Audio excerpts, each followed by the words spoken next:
They laughed when he said his dream out loud. They told him, "Be realistic." They said, "People like you don't reach that far." But he didn't argue. He just smiled and quietly promised himself, one day the same people will clap. This is the story of Aarav, a boy who was never born with talent, money, or support, but had something much stronger, belief. Aarav grew up in a small town where dreams were considered a luxury. His father ran a small grocery shop. His mother stitched clothes for neighbors to help run the house. Every morning before school, Aarav helped his father lift heavy boxes into the shop. And every night, after dinner, he would sit near the small window with his old notebook, drawing airplanes. He didn't just draw them. He imagined himself inside them, flying above the clouds, looking down at the world below. One day his teacher asked in class, "Children, what do you want to become when you grow up?" Everyone gave normal answers: doctor, teacher, businessman. But when it was Aarav's turn, he stood up and said proudly, "I want to become a pilot." The class went silent for a moment, and then came the laughter. "Pilot? You can't even afford a bicycle." The teacher smiled awkwardly, but didn't say anything. That was the first day Aarav realized, dreams sound funny when they belong to poor people. From that day, his journey became a constant fight between dream and doubt. People kept reminding him what he couldn't do. But every time someone laughed, Aarav's belief got stronger. He began reading about aviation after school, old books, library notes, online articles on borrowed phones, whatever he could find. But when he finished school, reality hit him hard. Flight training cost more than his father's entire lifetime savings. His parents couldn't help much, no matter how much they wanted to. So Aarav decided to take a different route. He joined a local college, studying physics, and worked part-time as a delivery boy to support himself. Every morning, he cycled through the streets delivering parcels, and every night, he studied about engines, airspeed, and flight control systems. Some days he'd get home so tired that he couldn't even keep his eyes open. But still, before sleeping, he'd whisper to himself, "One day, I'll fly." There were nights when Aarav felt lost. He saw his friends moving ahead, getting jobs, buying bikes, posting pictures of parties, while he was still counting coins to buy books. Once, when his father saw him sitting quietly, he said, "Beta, maybe you should choose something else. Something more possible." Aarav didn't answer. He just smiled faintly.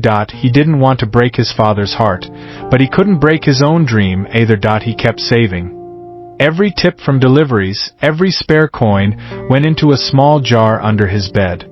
Years passed, and finally, he collected enough to apply for a scholarship at a pilot training academy. On the day of the entrance test, Aarav wore his only formal shirt, the same one he wore for college presentations. He reached the exam center early, his hands shaking, heart pounding. He looked around, students in suits, expensive watches, confident smiles. He felt small, but he closed his eyes and whispered, "I've worked for this moment my whole life." The exam began.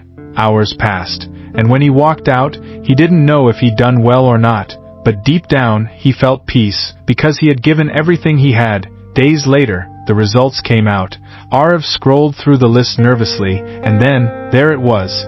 His name. He had been selected, with a full scholarship. Tears rolled down his face. He ran to his parents and showed them the screen. His father's eyes filled with tears, his mother covered her face, unable to speak. That night, for the first time in years, Aarav slept peacefully, because now his dream had wings. Flight school was tough. The training was strict, the hours long, every mistake meant starting over, but Aarav didn't give up. While others took breaks, he stayed back to learn more. While others said, "I can't," he said, "I'll try again." Slowly, he began to rise, not just in skill, but in confidence. The same boy who once delivered parcels was now learning how to fly a plane. And after years of effort, discipline, and silent prayers, the day came. He walked into the cockpit for his first official flight as a pilot. The same hands that once carried grocery boxes now held the control of an aircraft. As the plane lifted off the ground, he looked out the window and whispered softly, "Thank you for not giving up on me."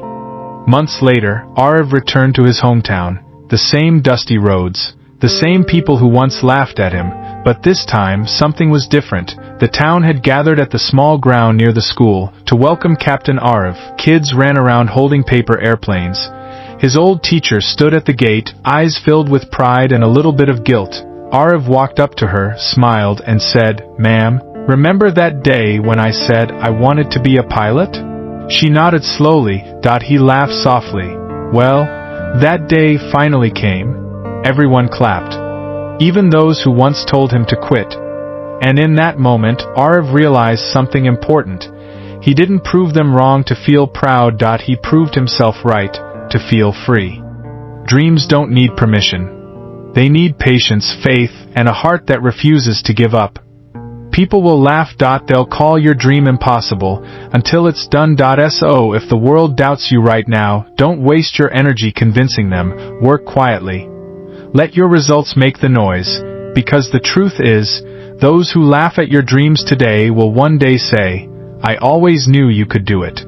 This was the story of Aarav, a boy who turned laughter into applause and dreams into reality. Remember, it doesn't matter where you start. What matters is how long you keep believing. Thanks for watching my YouTube channel. Please like my videos and subscribe my YouTube channel.